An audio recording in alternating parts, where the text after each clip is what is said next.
Hey guys, and welcome back to my channel. So right here I have a coconut palm. I ordered this guy about a year ago on eBay and it was shipped to me from Miami as a little sprouted coconut. You may have noticed these palms are hardly ever seen in California, and this here is a specimen that I've been growing for about a year in San Diego. Southern California does have a few microclimates that are able to sustain these plants. In fact, I recently visited one of the few mature coconut palms in California and I instantly felt transported to the tropics. Although coconut palms may be able to survive along the coast, the climate here is way too wet and cool in the winter to produce any fruit. I've also heard coconut palms being grown in the Coachella Valley. These palms are only found in the southern tip of Florida and Hawaii in the US. So how was I able to keep it alive for a year? Well, I mostly kept it indoors during winter, and I left it outside during the summer. But it isn't really good for this palm during the winter because it doesn't receive too much sunlight and it's way too cool inside the house. As you can tell, the fronds do have some browning, and it did stay dormant throughout much of the winter, but it wasn't too bad. Ideally, the soil temperature should never drop below 60 degrees Fahrenheit. Speaking of soil, the soil used should be loamy and sandy to increase the water flow. I have mine in some palm potting mix. I ordered a small greenhouse on Amazon, and I'll plant this coconut palm in the ground, and I'll have the greenhouse anchored above it to keep in the warm air and humidity. Now I'll put a link to the greenhouse link in the description. Let's put the greenhouse together. Alright, so the greenhouse just arrived. Alright, now that I have all the parts.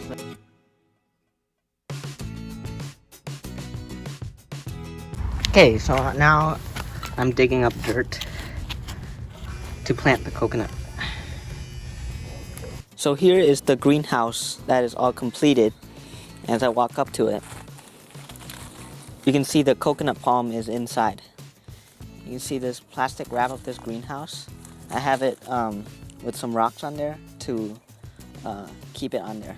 So there's these zippers that I open to get into the greenhouse. So as I walk in, you see, if you walk in, you see these bags of topsoil here, and they're there to keep the greenhouse from blowing away from the winds. So that's cool. And see these zip ties? These are to keep the shelves stuck on tiers because it's really flimsy. It's really flimsy if you don't have those. And right here I have a jalapeno plant. Jalapeno sprouting, just starting to emerge. And here is the coconut.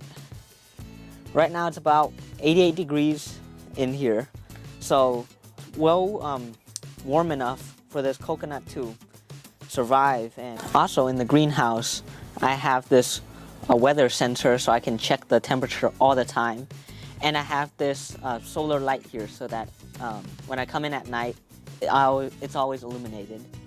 And yeah, so this greenhouse is pretty sturdy because I put those bags of soil on there, and the plastic keeps in a lot of the humidity. As you can see, humidity is really high in this, and the green plastic, even though it's green, lets in a lot of sunlight so that these plants could get enough the right amount of sunlight.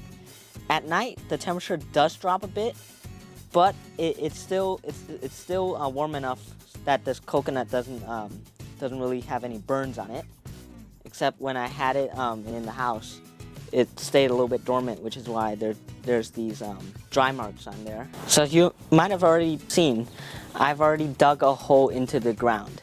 So when the temperature gets warmer during the summer, I'll be planting this guy into the ground, which I think it is way too cold right now to do that because the lows are sometimes dropping into the high 30s, which could have some damage on these fronds here. So since I've recently just built this greenhouse, there will be more plants on the shelf, so stay tuned for that. But yeah, for now I only have the jalapeno and this coconut palm, which is already really nice. And I use this mister every day to sort of just mist these plants, and that gives it a lot of humidity, adds a lot of humidity into the greenhouse. So yeah, I just spray on the fronds, spray some in dirt.